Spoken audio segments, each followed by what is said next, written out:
बहुत समय पहले की बात है। किसी नगर में एक भिखारी रहता था। सुबह होते ही अपना चोगा और कमंडल तैयार करता तथा निकल पड़ता। वह हर दरवाजे पर जाकर एक ही आवाज लगाता, देने वाला श्री भगवान, हम सब है उसकी संतान।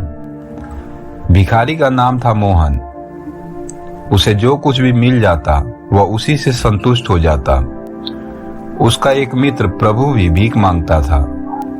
वह दरवाजे पे जाकर हाक लगाता, देने वाला है महाराज, यही दिलाएगा भोजन आज।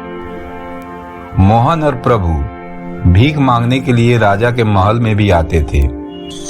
राजा प्रायः दोनों की आवाज सुनता था। वह दोनों को ही भीख देता था, किंतु वह आजमाना चाहता था कि दोनों में से किसकी बात सच है।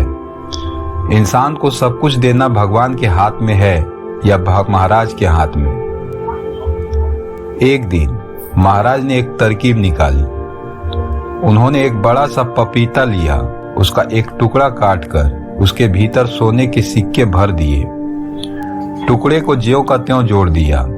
तभी मोहन भीख मांगने आ पहुंचा। राजा ने उसे दाल चावल दिलाकर विदा किया। प्रभु खंजड़ी बजाता आया और हाक लगाई, देने वाला है महाराज, वही दिलाएगा भोजन आज। महाराज ने सिक्कों से भरा हुआ वह पपीता उसके हवाले कर दिया। प्रभु ने वह पपीता 2 आने में एक सब्जी वाले की दुकान पर बेच दिया। मिले हुए पैसों से उसने भोजन का जुगाड़ कर लिया। भला पपीता उसके किस काम आता। थोड़ी देर बाद मोहन सब्जी वाले की दुकान के आगे से निकला। उसने मीठी आवाज में अपनी बात दोहराई।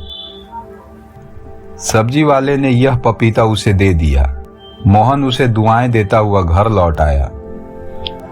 घर आकर उसने पपीता काटा तो सिक्के देखकर वो आश्चर्यचकित हो उठा। उसने तुरंत सिक्के उठाए और सब्जी वाले के पास पहुंच गया। उसने सिक्के देखकर कहा, भाई, यह तुम्हारे पपीते में से निकले हैं। इन पैसों से मेरा कोई लेना देना नहीं है। सब्जी वाला भी ईमानदार था। वह बोला, यह पपीता तो मुझे प्रभु बेच गया था, तब तो यह सिक्के भी उसी के हैं। प्रभु ने सिक्के देखकर कहा, यह तो महाराज के हैं। यह पपीता मुझे भीख में वहीं से मिला था।